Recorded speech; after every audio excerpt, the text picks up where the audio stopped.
Maşallah. Qonaqlarım gelmişti bu bala qalxanda. Göydən gəlir. 18:00-da qalxmışdı. İndidəki 20:15'dir. Maşallah, bax, göydən gəlir. Kağız kimi körpə bala. Burun üstü tüylənməmiş ki, yerə düşür. Ora düşdü. Çəkənmədi bana. Kişəm üstünə düşdü. Bəh. Maşallah olsun, atası yedizdirən baladır ha. Vallahi atası yedizdirir hələ də körpə. Düşsün baxın, burun üstü tüylənməyib hələ. Qaldı. Körpə də var, körpə də. Maşallah olsun.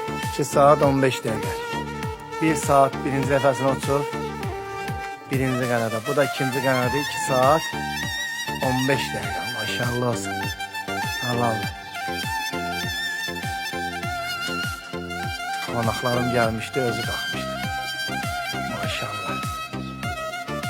Tayda qalxmışdı, saat yarımında gəldi. Bu amma 2 saat 15 dəqiqə. Çox körpə balada, maşallah. Maşallah olsun. Düşseydi göstərelim, bu ya düşdü. Düşdü, baxın. Baxın, qoy tutum, göstərin, baxın.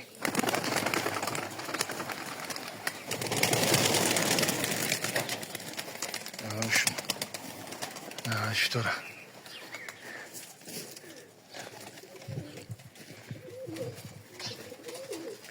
Maşallah. Eyvallah.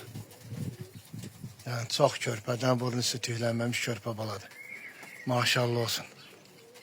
Allah hamının malına mülkünə bərəkət versin qardaş. Ne araqdır, xoşluq edirik.